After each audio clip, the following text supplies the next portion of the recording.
A North County mom is desperate for help. She says her teenage son is mentally unstable, addicted to drugs, and at times gets violent. She says she can't seem to get him the help he needs, and she's living in fear. It's a situation that some mental health experts say is becoming dangerously common. I don't know that I can take much more of this.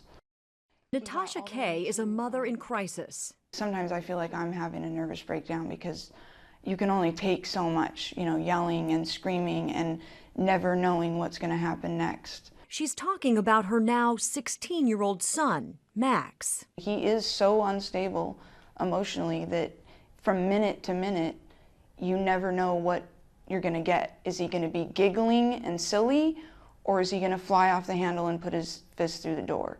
She says he has violent outbursts and demands money to pay for his addiction. She's called the police 9 times in the last 7 months, along with countless other agencies. I need help. I can't control my kid. This is a dangerous situation.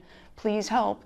And they come and they investigate and they say, well, there's no abuse or neglect, so we're closing your case. And that's been what I've heard from every agency in San Diego. Max has been detained 7 times by police for a psychiatric hold, but the hospital stays are just a few days each time, and more treatment is pricey.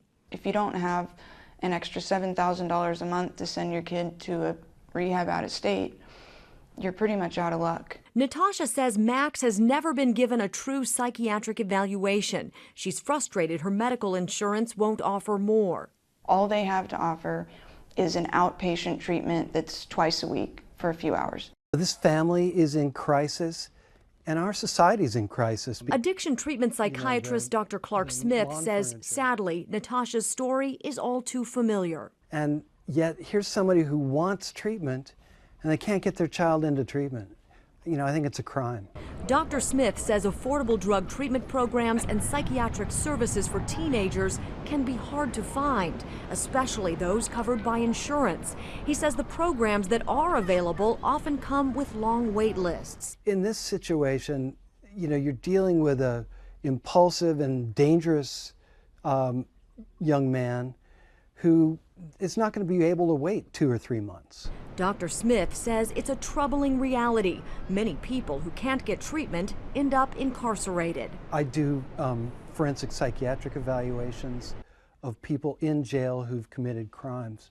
This is dime a dozen. I hear this story over and over. I love you. Natasha's struggle with Max has already cost her thousands of dollars, but this single mother is not giving up on her only child. With a little bit of help, he could go back to school and he could get his driver's license in 6 months and go to the prom and be a normal kid.